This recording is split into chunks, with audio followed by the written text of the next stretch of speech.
준호 엄마는 내내 제 말을 경청하며 가끔은 위로도 해주고 제 손을 꼭 잡아주기도 했거든요. 그러던 어느 날은 일하러 가기 위해 문을 열고 나왔는데요. 옆집 사람이 제게 궁금한 듯 물었습니다. 형민이 엄마, 내가 내내 궁금했는데 뭐 좀 물어볼게. 네? 뭘요? 뭐가 궁금하세요? 다른 게 아니라 형민이가 타고 다니는 자전거 말이야. 그거 어디서 난 거야? 보니까 새 건 아닌 것 같던데 어느 날부터 집 앞에 세워져 있길래 물어보는 거야. 옆집 사람이 호기심 가득한 눈빛으로 묻고 있었는데요. 집이 좁다 보니 자전거를 계단 쪽에 세워두고 자물쇠를 채워뒀었는데 옆집에서 그 자전거를 봤던 모양이었어요. 순간 자전거를 묻고 있는 옆집 사람이 이상해 보이기까지 했는데요. 기껏 자전거 하나 새로 생긴 거 가지고 그리도 호들갑을 떨 일인가? 아니면 우리 형민이가 어디서 도둑질이라도 해왔다고 생각하는 건가? 라며 속으로 중얼거리고 있었거든요. 하지만 잠시 후 옆집 사람이 왜 그랬는지 충격적인 얘기를 들을 수 있었습니다. 제가 조금은 기분 나쁜 표정으로 말을 아끼자 옆집 사람이 다시 말을 이어갔어요. 내 말 기분 나빴다면 미안한데 사실 우리 남편이 자전거에 완전 진심인 사람이거든. 오죽했으면 몇 년간 용돈 모아가지고 자전거를 샀을 정도라니까. 형민이 엄마도 우리 남편이 자전거 들고 올라오는 거 몇 번이나 봤을 거 아니야. 몇 번 보긴 했죠. 근데 저는 자전거에 대해서 잘 몰라서요. 그래, 우리 남편이 자전거에 완전 진심인 사람인데 형민이가 세워둔 자전거를 보더니 깜짝 놀라더라고. 놀라다니요? 왜 놀라요? 왜 놀라겠어? 그 형민이 자전거 말이야. 그거 엄청 비싼 자전거래. 우리 남편 말로는 몇백만 원짜리라고 하더라고. 예? 몇백만 원짜리요? 에이, 잘못 봤겠죠. 그거 누가 쓰던 거 준 거예요. 아니라니까. 대체 누가 준 거야? 우리 아들 친구 엄마가 줬는걸요? 세상에나. 그 형민이랑 맨날 같이 다니던 그 친구. 교복을 입어서 잘 몰랐는데 걔네 집이 엄청 부잣집인가 보구나. 라며 옆집 사람이 놀라워했습니다. 저 또한 많이 놀랄 수밖에 없었는데요. 그냥 중고 자전거인 줄 알고 받았던 거였으니까요. 결국 제가 준호 엄마에게 전화로 자초지종을 물었습니다. 준호 엄마, 전에 우리 형민이한테 줬던 그 자전거 있잖아요. 예? 아, 그게 왜요? 내가 들어보니까 그 자전거 엄청 비싼 거라고 하던데 혹시 알고 있었어요? 글쎄요. 저는 잘 몰랐는데요. 그때도 말했지만 우리 남편이 1년 넘게 베란다에 처박아뒀길래 제가 형민이한테 줘도 되냐니까 그러라고 하더라고요. 그래서 저도 그게 얼마짜리인 줄은 잘 몰라요. 신경 쓰지 마세요. 그 자전거가 없으니까 자리도 넓어지고 더 좋아졌거든요. 형민이가 잘 타고 다니긴 하는 거죠? 그럼요. 우리 형민이 엄청 잘 타고 다니죠. 근데 너무 비싼 거라고 하길래 혹시나 모르고 주셨나 해서요. 괜찮아요. 내내 놀고 있던 건데 형민이가 잘 타주니까 오히려 고마운걸요? 그건 그렇고 저번에는 준호한테 반찬도 보내주셔서 참 잘 먹었어요. 벌써 연락드렸어야 했는데 바빠서 이제야 말씀드리네요. 반찬들이 어쩜 그리도 다 맛깔스러운지 우리 남편도 엄청 좋아하더라고요. 우리 남편은 그 오이 장아찌로 밥을 2공기나 먹었다니까요. 라며 준호 엄마가 급히 반찬 이야기로 말을 돌리고 있었는데요. 그 순간 자전거가 고가임을 알고 있었다는 확신이 들었습니다. 준호 엄마는 예의도 바를 뿐만 아니라 배려라는 것이 몸에 밴 정말 좋은 사람이었으니까요. 그렇게 며칠이나 지났을까요? 그날도 우리 집에서 아침 식사를 하던 준호에게 제가 조용히 물었습니다. 준호야, 니네 아파트는 어디야? 우리 집이요?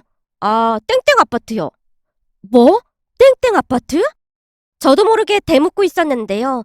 옆집 여자 말대로 준호네는 꽤 부자임에 틀림이 없어 보였습니다.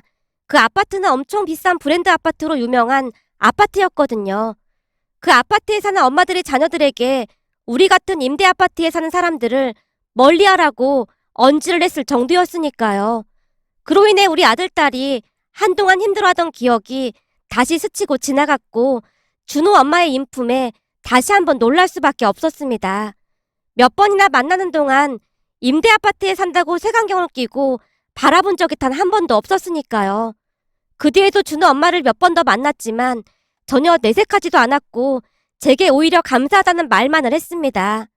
자식이 내 맘같이 안 되더라고요. 사실 준우가 공부도 안 하고 내내 그래서 고민이 많았는데 형민이를 만나고 난 뒤 공부도 열심히 하고 많이 안정적으로 바뀌었어요. 얼마 전에 본 시험에서는 상위권으로 올라갔더라고요. 그래서 물어보니까 형민이랑 같이 공부하다 보니 올랐다고 하더라고요.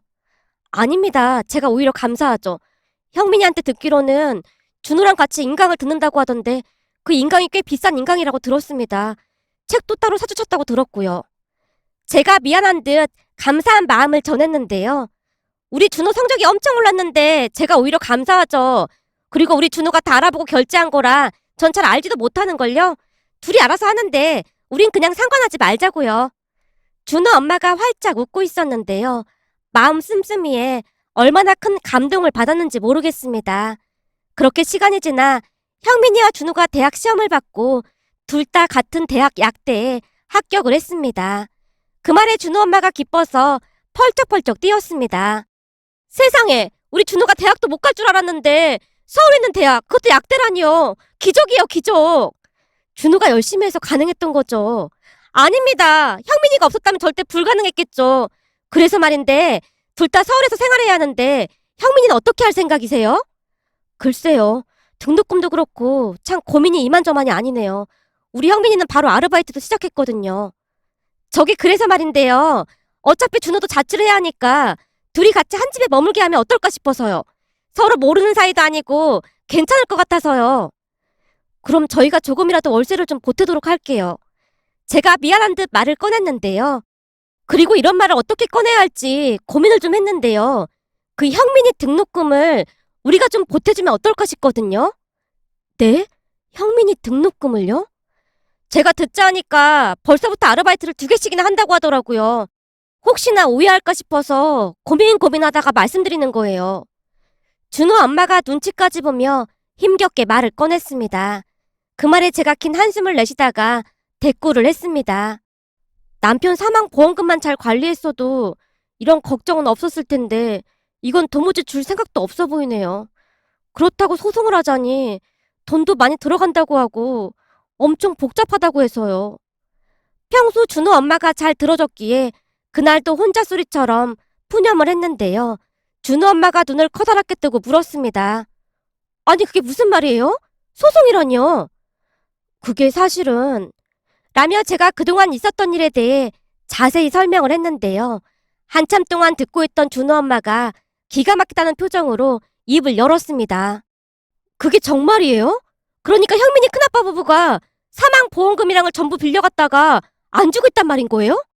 남편 살아생전에 두 사람을 부모님처럼 따르기도 했고 남편이 빌려주기로 했다면서 차용증까지 써주겠다고 해서 큰 의심도 하지 않고 빌려준 게 이 모양이 됐지 뭡니까? 아무래도 제가 아무것도 모르기도 하고 마음이 약하다는 걸 알고 그런 것 같아요. 가족이란 사람들이 어쩜 그럴 수가 있는 건지 억울해서 참을 수가 없어요. 그럼 차용증은 가지고 있는 거죠? 당연하죠. 근데 그 차용증이 무슨 소용이 있겠어요.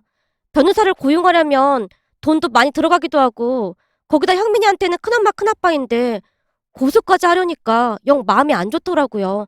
일가 친척이라고는 그 사람들이 전부거든요. 제가 고개를 푹 숙인 채 답답한 마음을 쏟아내고 있었는데요. 준호 엄마 표정이 순식간에 바뀌면서 저를 나무랐습니다. 형민이 어머니는 그러면 안 되는 거죠. 네? 그게 무슨 말씀이세요? 형민이 아빠 사망보험금이랑 포크레인 판 건데 자식들을 생각한다면 무조건 받아내야 하는 돈이잖아요. 엄마가 이렇게 나약하게 행동하면 안 되는 거다 그 말이에요. 이미 돈을 안 갚는 것 자체가 남보다 못한 존재라는 소린데 자식들을 위해서라도 절대 그냥 되면 안 되는 거죠. 그럼 소송이라도 하라는 말인 거예요? 당연한 거 아니겠어요? 라며 준호 엄마가 다시 놀랄만한 말을 꺼냈습니다. 사실 우리 직업이 변호사예요. 그런 일이 있는 줄 알았으면 진작에 도움을 드릴 걸 그랬네요. 네? 변호사요? 그러니까 준호 엄마 아버지가 변호사란 말이에요? 그동안은 그런 말을 못 들어서 굳이 말하고 다닐 이유도 없었잖아요. 사실 우리가 변호사라고 하면 다들 쫓아와서 이것저것 물어보는 사람들이 너무 많다 보니까 언제부턴가는 그냥 회사 다닌다고 하는 게 편하더라고요. 근데 형민이 엄마랑 제 사이가 그런 사이가 아니잖아요. 그러니까 무조건 소송해서 돈 받아내자고요. 우선 다시 한번 찾아가서 돈 달라고 하고 그 사람들 목소리부터 전화 내용까지 다 녹음해놔요. 그리고 계좌이체 시켰으면 통장 거래 내역도 준비해두고요. 제가 무조건 돈 받게 해드릴 테니까 아무 걱정하지 마세요. 그런 인간 말종들은 호되게 혼나봐야 한다니까요. 준호 엄마가 팔까지 걷어붙인 채 분노했습니다. 그 뒤 저는 준호 엄마의 지시에 따라 형님과 전화 통화한 내용부터 형님 집에 찾아가서 돈을 달라고 했을 때 곧 주겠다고 했던 말까지 고스란히 녹음을 해서 증거를 수집했습니다. 그렇게 얼마 뒤 우리는 형님 부부에게 내용 증명서를 보냈고 형님 부부가 혼비백산한 채 쫓아왔지만 준호 엄마가 시킨 대로 바쁘다고 돌려보내놓고는 약속 날짜를 잡았어요. 그리고는 형님 부부의 연락을 일체 받지 않았고요. 며칠 뒤 형님 부부와 만나기로 한 날이 되었고 준호 엄마가 일을 한다는 변호사 사무실에서 두 사람을 기다리고 있었습니다. 뜻하지 않게 변호사 사무실까지 온 형님 부부의 얼굴은 이미 사색이 되어 있었어요. 동서, 우리가 갖는다고 했는데 꼭 이래야 했어? 형님, 벌써 몇 년 전부터 같은 말만 하고 있잖아요. 우리 아들이 이번에 서울에 있는 약대에 붙었어요. 그동안도 힘들게 살았는데 공부라도 맘 편하게 해주고 싶어요. 그러니까 빌려간 돈 당장 갚으세요. 우리는 돈도 없어서 고생고생하면서 살았는데 알고 보니 형님네는 집도 하나 더 샀더라고요. 동서, 우리가 돈 갚을 테니까 소송 얼른 취소해. 형제지간 간에 뭐 하는 짓이야. 시부모님이랑 사방님이 하늘에서 얼마나 기가 막혀 하겠어. 형님이 또다시 가족을 들먹이며 감정에 호소하고 있었어요. 그 모습이 가증스럽기까지 했습니다. 가족이라면서 어떻게 그런 짓을 할 수가 있겠습니까? 제가 두 사람을 노려보며 한 소리 하려고 하던 찰나에 준호 엄마가 싸늘한 목소리로 두 사람에게 말했습니다. 감정에 호소하는 말은 삼가해 주시고 법대로 하겠습니다. 그동안 제 친구한테 빌려간 거 빨리 안 갚으면 우리도 더 이상 가만히 있진 않을 겁니다. 친구? 그러니까 변호사님이랑 우리 동서가 친구 사이란 말입니까? 에이, 말도 안 되는 소리 하지 마세요. 우리 동서는 고등학교도 겨우 졸업했는데 두 사람이 어떻게 친구가 될 수 있겠어요? 아, 잘 모르셨던 모양인데 저희가 중학교 동창인데요. 저희 집이 한참 어렵게 살 때 여기 친구 부모님이 저희 집을 많이 도와주셨습니다. 그래서 제가 이제 은혜를 좀 갚아볼까 하고요. 빨리 돈 안 돌려주시면 바로 소송 들어갈 거니까 준비 좀 하셔야 할 겁니다. 변호사 비용부터 만만치 않을 거고요. 근데 문제는 소송해봤자 무조건 우리가 이기는 소송이거든요. 그동안 돈 빌려줬다는 통화 내용도 다 녹음해놨고 찾아갔을 때 금방 갚겠다고 했던 말들도 다 녹음해놨어요. 그리고 확실한 차용증도 있더라고요. 그러니까 변호사 고용해봤자 그 돈 다 날릴 텐데 돈 많으시면 한번 변호사 써보던지요. 그 돈 날리면 참 돈이 아까울 것 같긴 하네요. 라며 준호 엄마가 일목요연하게 말을 하자 새하얗게 된 두 사람 얼굴에서 식은땀이 흘러내렸어요. 그렇게 며칠이나 지났을까요? 여기저기 알아본 모양으로 형님에게 연락이 왔습니다. 동서, 돈을 마련하려면 집도 내놔야 하고 하니까 조금만 기다려줄래? 이번에는 진짜로 갚을 테니까 집이 팔릴 때까지만 기다려줘. 그리고 그동안 이자는 좀 깎아주면 안 될까? 라며 혼비백산한 모습이었습니다. 그 모습에 참 어이가 없어서 헛웃음만 나왔는데요. 그동안 꿈쩍도 안 하던 사람들이 순식간에 변했으니까요. 그 뒤 우리는 빌려준 돈과 이자까지 받을 수가 있었습니다. 덕분에 우리 아들, 딸은 편하게 공부를 할 수가 있었고요. 그리고 형님 부부는 집을 팔고 월세로 들어갔다고 했는데요. 우리 돈 빼놓고는 모은 돈도 얼마 없었던 모양이었어요. 가끔 전화가 와서 돈 좀 빌려주면 안 되겠냐는 말을 했기에 전화번호를 차단한 채 없는 사람 취급하고 살고 있습니다. 그리고 아들과 준호는 대학을 졸업한 뒤 약국을 개업해서 아주 잘 지내고 있답니다. 이런 인연이 또 있을까 싶어 참 놀랍기만 했는데요. 그 뒤 더욱 놀라운 일이 있었답니다. 준호 엄마가 찾아와서 제게 놀라운 말을 꺼냈거든요. 저기, 우리 인연이 진짜 보통 인연이 아닌가 봐요. 그렇긴 하죠. 우리 인연이 진짜 보통 인연이 아니긴 하죠. 지나간 일들을 생각하며 제가 빙긋 웃고 있었는데요. 그 순간 준호 엄마 입에서 놀랄만한 말이 새어나왔습니다. 제 말은 그런 말이 아니라 우리가 곧 사돈이 될 거라는 말이에요. 네? 사돈이라니요? 나도 어제 들었는데 형민이 동생 유진이가 준호랑 벌써부터 사귀고 있었더라고요. 유진이가 대학 졸업하고 약국 일 도와준다고 눌러 앉았었잖아요. 그때부터 우리 준호랑 둘이 좋아졌다네요. 아니, 그때가 언젠데 그럼 지금까지 계속 숨기고 있었단 말이에요?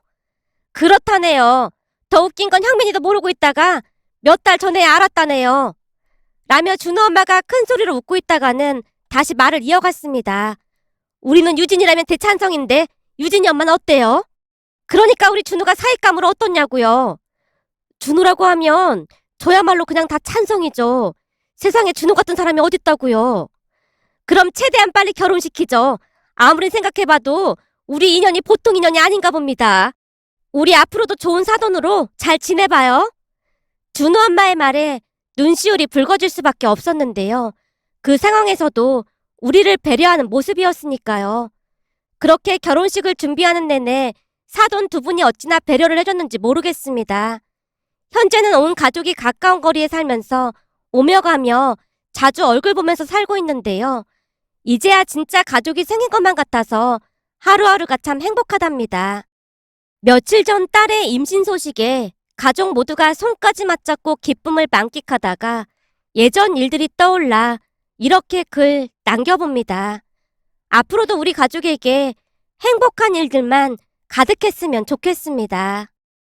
오늘의 사연은 여기까지였습니다. 즐겁게 보셨다면 구독, 좋아요 부탁드립니다. 고맙습니다.